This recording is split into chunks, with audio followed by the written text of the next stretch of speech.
lady next door. I'm gonna die, aren't I? No. I'm gonna die. Ma'am, say your prayers. God. We're gonna think positive because you gotta help each other get off the floor. I'm Now, gonna die.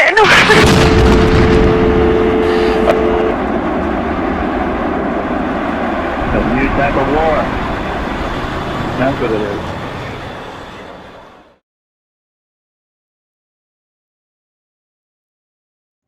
In the wake of terrorism, the technological revolution of the early 21st century. On the morning of September 11, 2001, 4 commercial flights were hijacked and flown into the Twin Towers of the World Trade Center in New York City, the Pentagon in Arlington County, Virginia, and the 4th flight, bound for an unspecified target in Washington, D.C., crashed into a field outside Shanksville, Pennsylvania. In just under 3 hours, nearly 3,000 people had lost their lives. The Western world awoke to a new reality that day.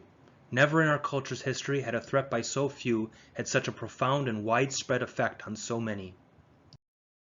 Less than a month after 9/11, U.S. troops had invaded Afghanistan in order to dismantle the terrorist group known as Al-Qaeda, which had claimed responsibility for the attacks, and to forcibly remove the Taliban government, which was believed to be harboring them. This war on terror would last for 20 years, cost American taxpayers $8 trillion, and result in over 900,000 deaths, including U.S. military members, Allied fighters, opposition fighters, civilians, journalists, and humanitarian aid workers who were killed as a direct result of the war. At home, a disturbing trend of xenophobia, which had previously been lurking in the dark recesses of the web, suddenly emerged into the limelight with seeming justification. Now, not only were immigrants stealing our jobs, but now they might also be mass murderers hiding in our midst. Hate became conflated with patriotism. Enhanced interrogation, the war on terror, shock and awe, the Patriot Act, mission accomplished. These are just a few of the code phrases we use to lessen the sting of unpleasant events which transpired in places like Afghanistan, Iraq, Guantanamo Bay, and at secret black sites across the world in the wake of 9/11. Anti-Islamic sentiment rose steeply in the years following 9/11, due in large part to the anonymity inherent to online communications and the media's sustained decade-long campaign of fear-mongering-based programming. As the Center of American Progress said in a 2016 article entitled Fear Incorporated, one of Al-Qaeda's greatest recruitment and propaganda tools has been the assertion that the West is at war with Islam and Muslims. Fear, distrust, and isolation became the new norm, and it seemed as though this would be the zeitgeist of the 21st century. However, events of great social and political importance have often been the impetus for innovation, eventually leading to the development of new and improved technologies. Simply put, events alter technology, and technology alters events. In the shadow of this seemingly insurmountable tragedy, a new way for people to interact was beginning to blossom. Social media networks began to emerge. They connected previously isolated individuals. They allowed people to find each other, gather in relative safety, and communicate with like-minded individuals who shared their values and interests. Technology would soon follow suit to meet the demands of this burgeoning digitally connected world. In 2001, camera phones were still in their infancy, and the most popular model of cellular telephone in the world on the day of the September 11th attacks was the Nokia 3310. This rugged piece of technology was equipped with an 84 by 84 pixel monochromatic display, 1 kilobyte of built-in memory, and a popular new chat function which allowed users to send text messages containing up to 459 characters, or about half a kilobyte. However, by the end of the first decade of the 21st century, cell phone technology had undergone a sea change. By 2010, cell phones had full-color displays, built-in keyboards, and a reliable connectivity to the internet through commercial 3G networks. These devices would continue to evolve unabated into the ubiquitous and versatile devices that we use today. This technological revolution created a new set of social issues. Today, we all belong to affiliations based on our political and philosophical leanings culled from our search history. The people we come in contact with and the information we are presented with is tailored to our own personal prejudices.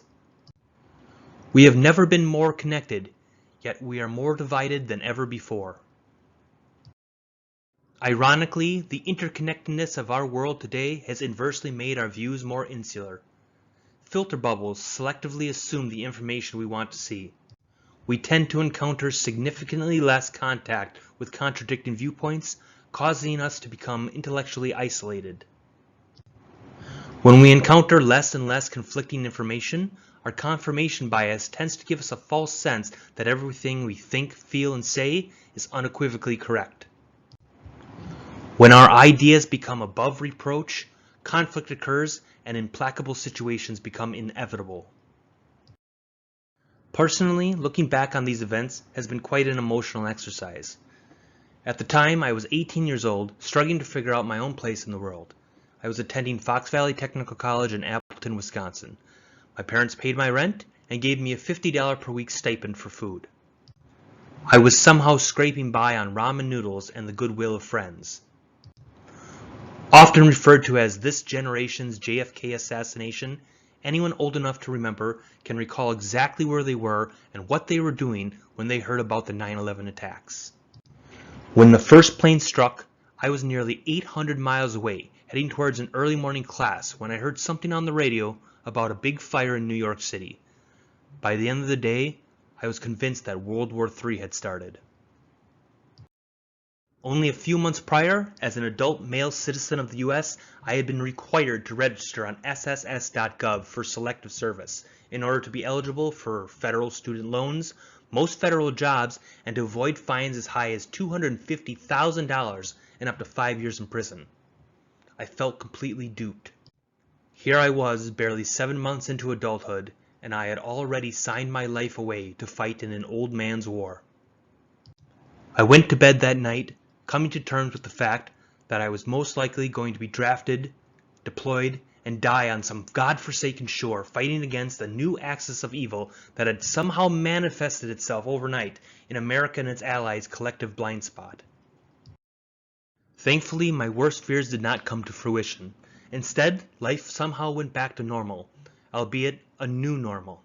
I eventually found a job in my industry, moved to a new city, got married, and came back to school after an extended hiatus to finish what I started. However, as Jean-Baptiste Alphonse Carr famously wrote, the more things change, the more they stay the same. 20 years have gone by, and immigration is still a divisive topic.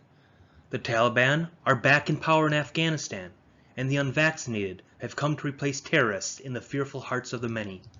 The endless cycle of sowing and harvesting fear and distrust amongst ourselves continues unabated, much to the media's delight. Now, 2 decades after this terrible event, our history has come to read like some B-movie plot synopsis.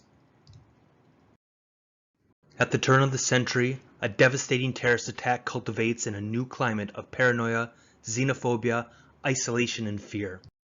People desperate for answers turn to newly formed interconnected networks to share their thoughts and ideas. A new meta-society begins to proliferate exponentially. An information age is born, but with it comes a wave of unforeseen social ramifications: addiction, trolling, gambling, cyberbullying, the dark web. In this new world, everyone has become unwitting conscripts in a globe-spanning crusade against all other opposing viewpoints. We huddle together in modern-day tribal analogs, but a question looms large. What is individuality in a world where our identity is just the sum of our ideological allegiances? From the first recorded armed conflict at the Battle of Megiddo in 1479 BC to Operation Enduring Freedom, which lasted till 2014, we are the one constant that has failed to evolve over time. Today, we remain driven by the same instincts that compelled our ancestors to climb down out of the trees, sharpen sticks to ward off predators, and to push back the darkness with barely harnessed fire. Our achievements are many, and our resiliency is astounding, yet our tribes still war against each other.